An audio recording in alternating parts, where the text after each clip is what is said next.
this very moment, in this generation, at such a time as this, for this specific opportunity, they need you. God knew better to put you there. I would probably do it better than you, but there's a reason it has to be you. You can probably do it better than me, but guess what? I'm his choice.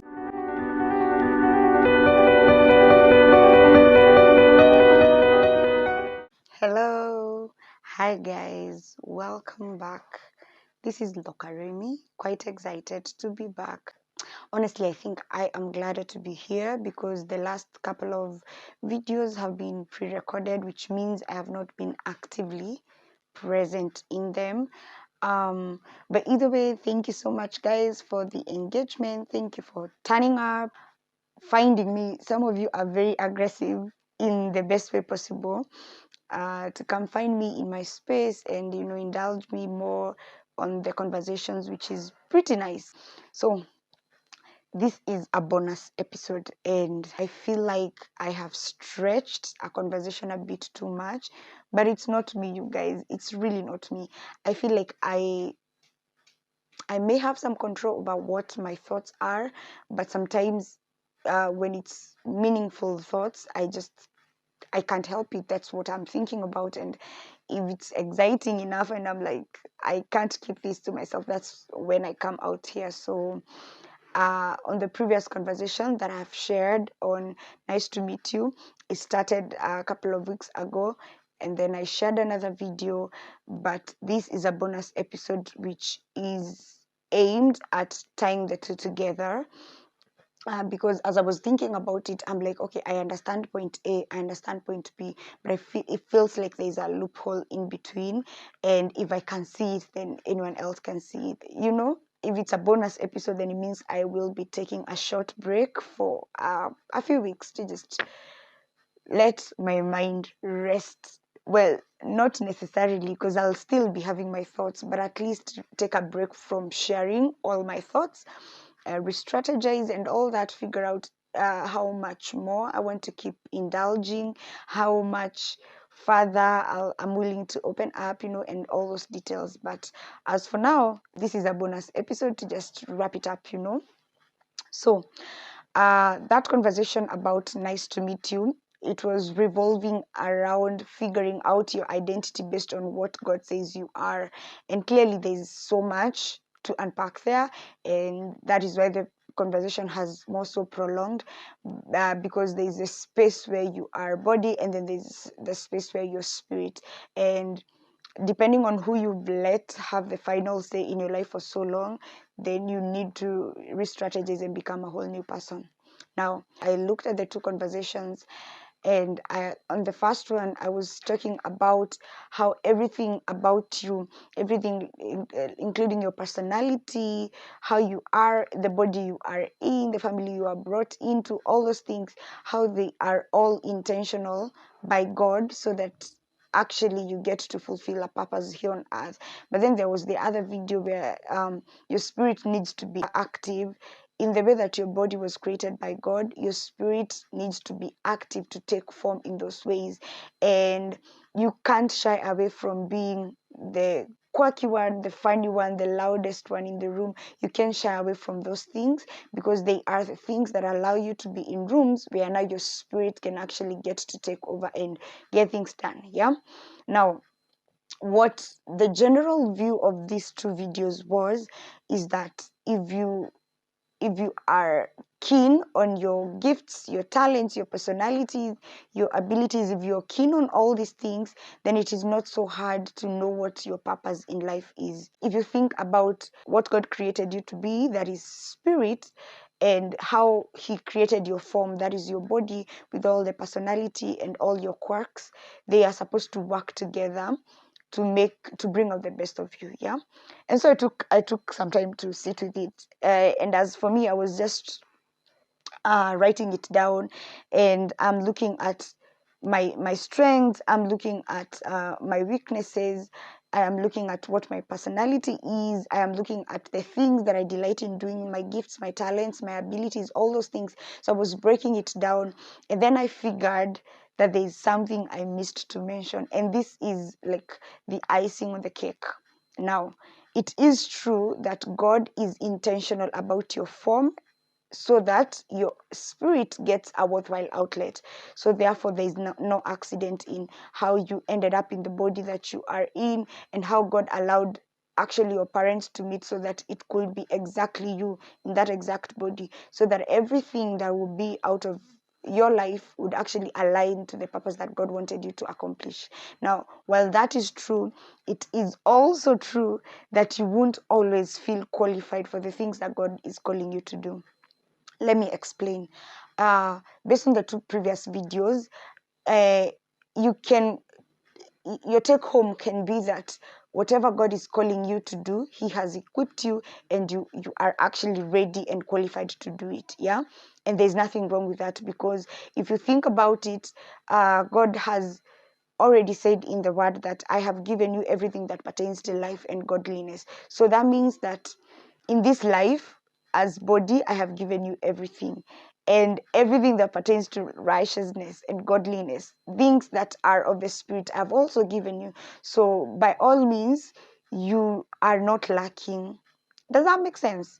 It does make sense. It should make sense, because if the Bible says it, then it should make sense. The sense is, God has enabled you in every area that He knows is necessary for you to perform the functions that you should. However, I do want to bring up another story, another example. Now, I mentioned Moses, I mentioned Gideon, and pretty much many other Bible characters. But today, let me mention Paul. So I was reading Corinthians, and I came across this part where Paul is discussing, boasting rights and all those things, and it was evident to me. Okay, for context, first of all, Paul is the greatest apostle of all time.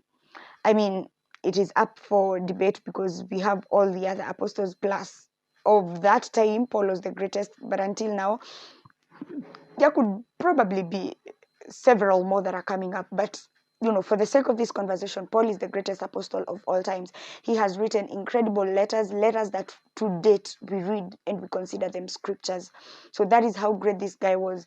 But he was not always great. He was a church killer, because he used to kill church people. He used to be against people speaking the word of God and all those things. And God was like, perfect target. Now, looking at all that Paul was able to accomplish, it is evident that really God had prepared him for that mission, because I don't think anyone has the stature, the stamina to actually withstand prison. Actually, he mentioned that I think it's 5 times he was beaten. The beating that Christ was given before he was crucified, that one for 40 minus 1, like 39 strokes. Paul was beaten 5 times. Paul was imprisoned way too many times. He was shipwrecked, like so many things he discusses in that Corinthians letter. And I'm like, yo, you have the stamina to withstand all this. And yeah, for real, God had really given you everything that pertains to your life and your kind of godliness, because the way we are cut out, I don't feel like we have it in us to withstand whatever Paul was able to withstand. However, knowing all that he was able to withstand, knowing also how many letters he was able to write and how many people he was able to reach during his time, and then for the Bible to say that he was not a good speaker. What do you mean he was not a good speaker? I mean, seriously, there are other words I could use to describe Paul, but a poor communicator would not be one of them. This was the guy that would stand in front of people, Pharisees, people that were stoning him, people that were plotting to kill him every other time, and he would preach the gospel. Granted, God had given him boldness, but I still feel like he was a really good communicator. There's a lot to take home from the letters that Paul wrote.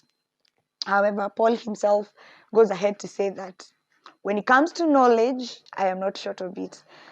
Like, I could brag about it, but for your sake, I'm not going to brag about it. So pretty much Paul was telling the people, I know my thing. I know my way around. Like, I know what I know.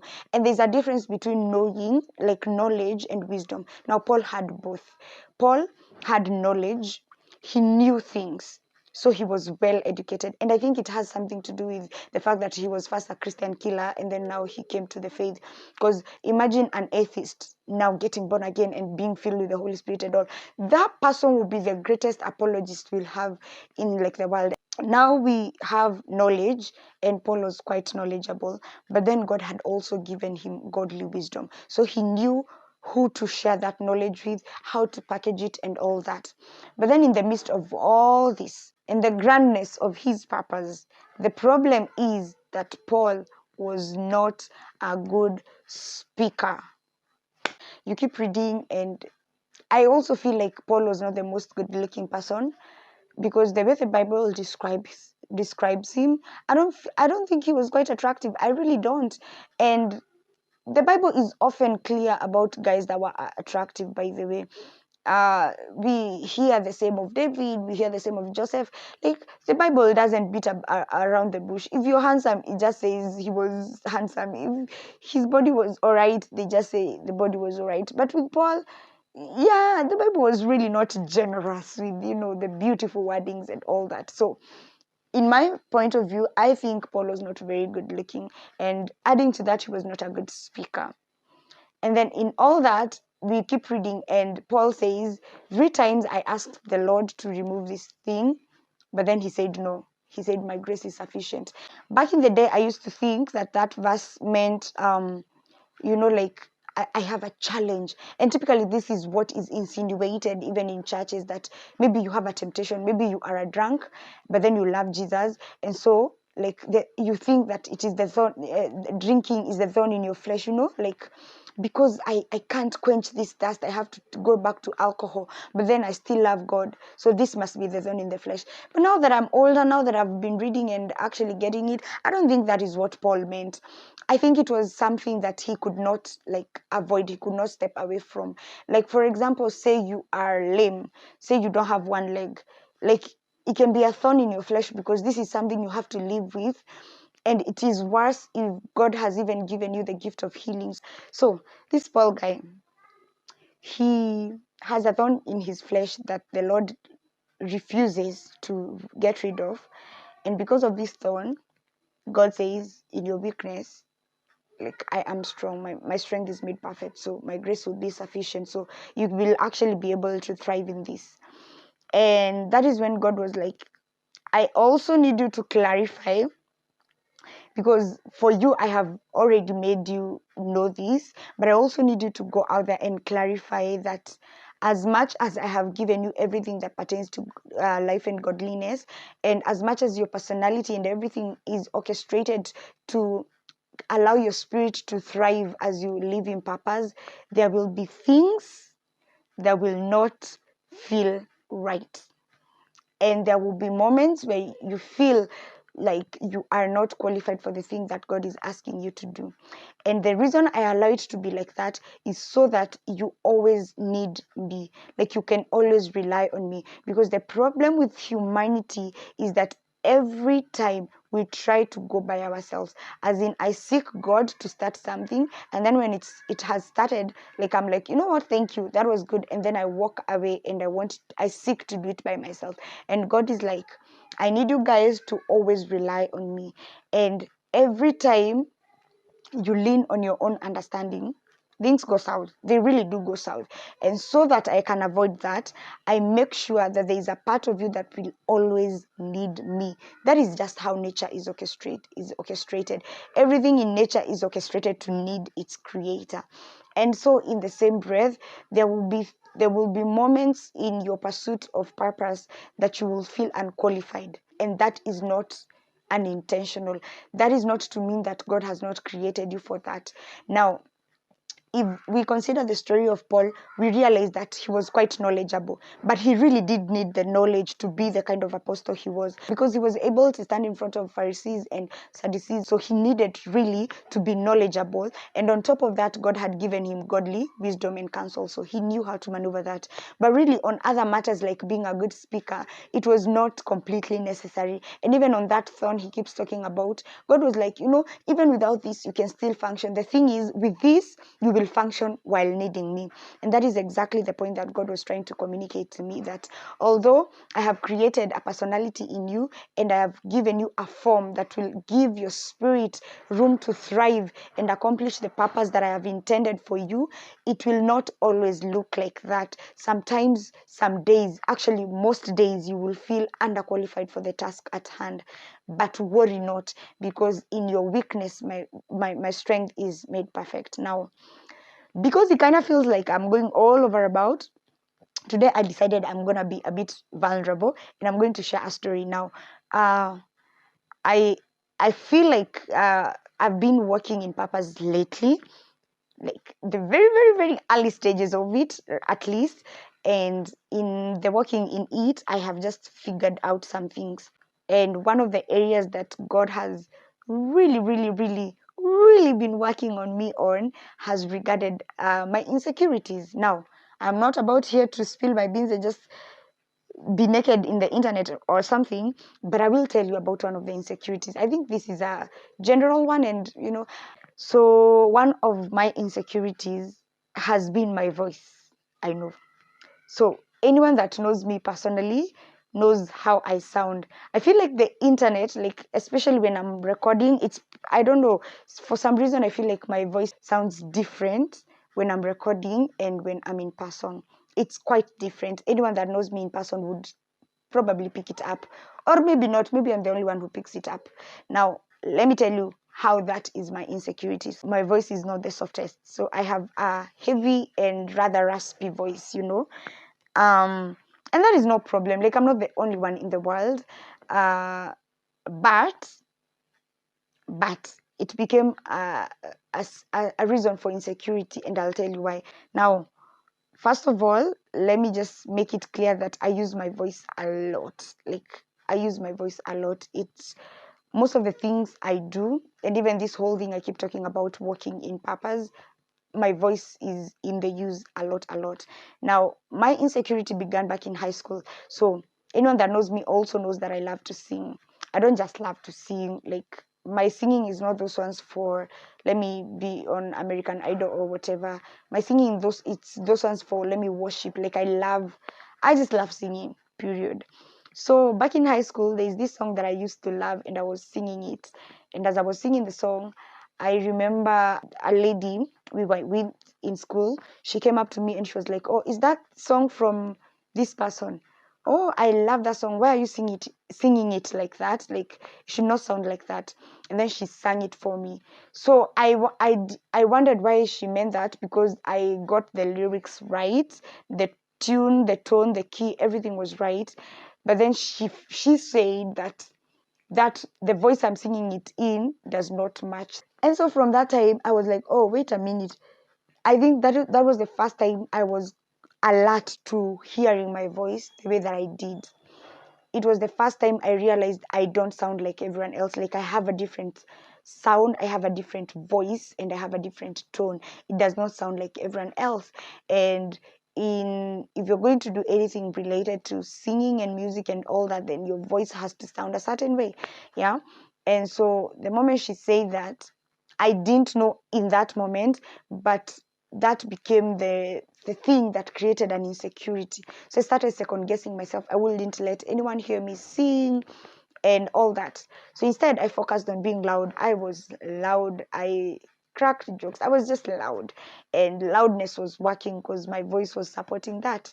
And that's how I got through high school. And I remember even in campus when I was getting in, I really didn't want to be known as anyone who could, like, I didn't want people to know I could sing, until there was this guy who caused me to join the praise team at campus, and then I started singing, and then I was not as active in that, but then for some reason I just started singing. I was like, you know what, they don't have to like it, but I'll just keep singing.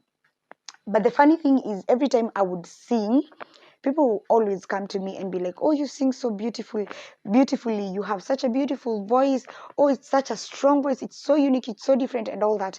And I was like, yeah, right, everyone is just saying that because they don't want, like, to crush my spirits and all. So what I figured is that although I kept on singing, like, right from campus, now, like, I think in third year moving forward, although I started now singing more actively, there was always that insecurity in me that said, your voice is different and it's not different good. That's the problem.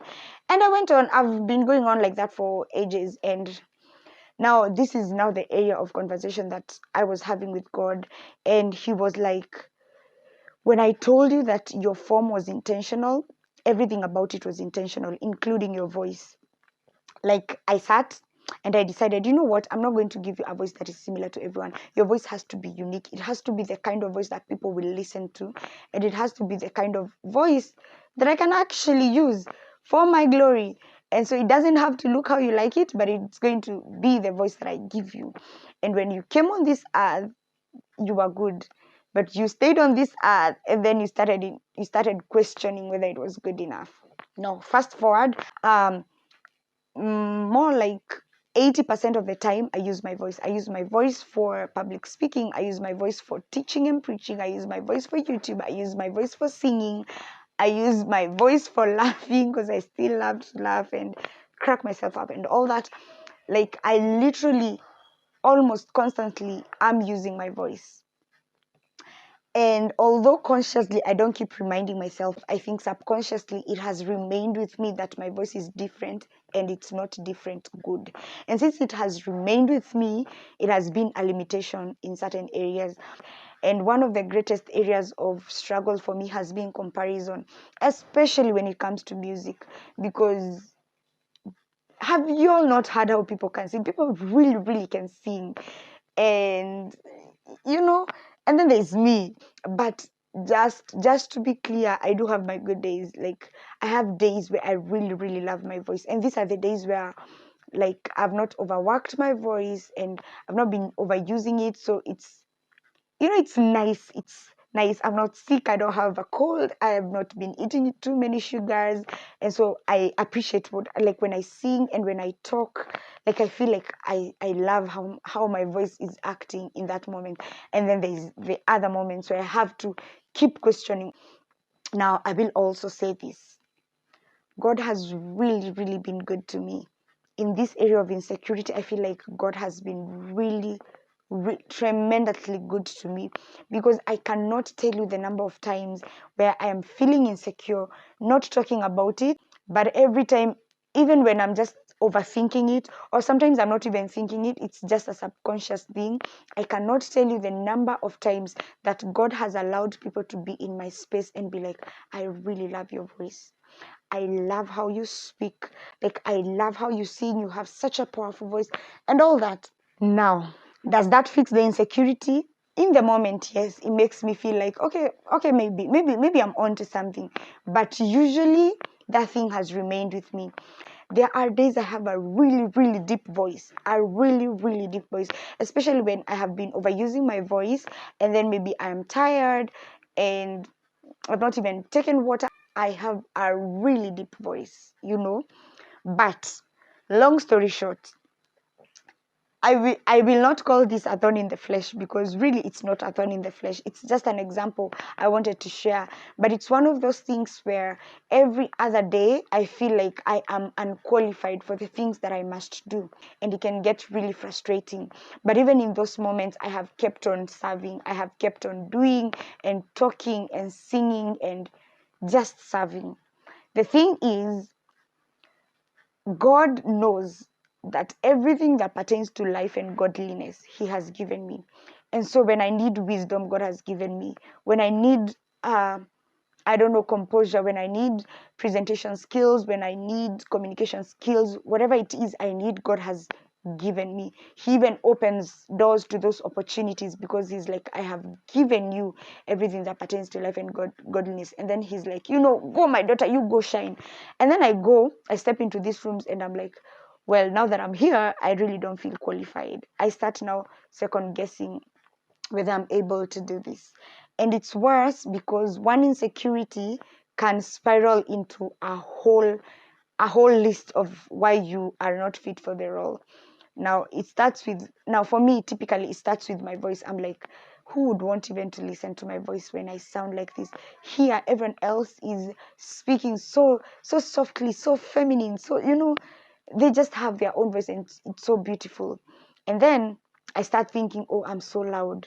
Why do I have to have an opinion about everything? Why do I have to? Who cares about what I think? And then I start now going into the place of, I'm not even prepared for this. What am I going to tell the people? And then it becomes a whole thing. And I'm just, like I started by saying, God has really been good to me in this area, because I feel like every time I'm wrapping myself in that mess, God has always found a way to unwrap me. But now that He's exposing this, even to you, I am not sure you have issues with your voice. You probably have other deeper insecurities, as do I. But that was just an example to tell you that even though your personality, your form, that is your body, your soul, your spirit, everything, even though everything is created intentionally so that your spirit can actually have a worthwhile outlet for purpose, you will not always feel qualified, and it's okay. And sometimes, legit, you are not qualified.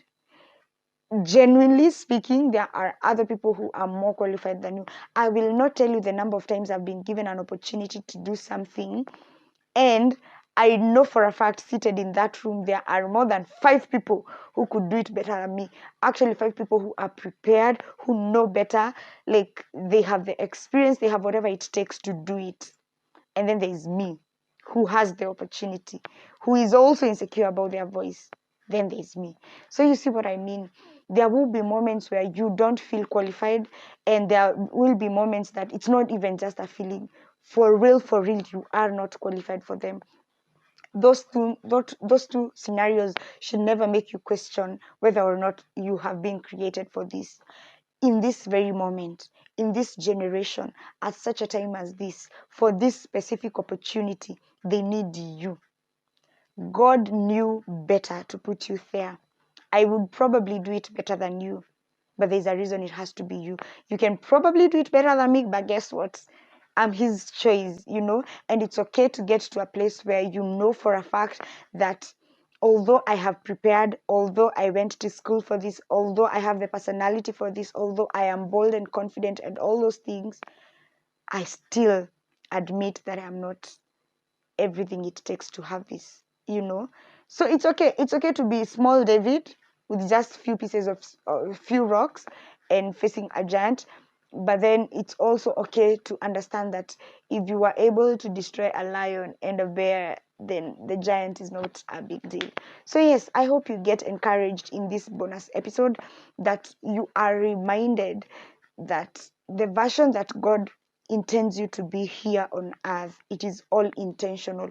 Even when you feel like you are inadequate, even when you feel like you cannot match up, and you know and I hope this brings to perspective the previous videos that I shared, that God will create a form that befits the thing that He wants you to do, but He also expects your spirit to take over and take charge. But then you also have to understand that even though you have been created intentionally, specifically for that particular purpose, you won't always feel or even be qualified for it. So yes, be encouraged. Be encouraged. Your insecurity, don't just get hung up on that.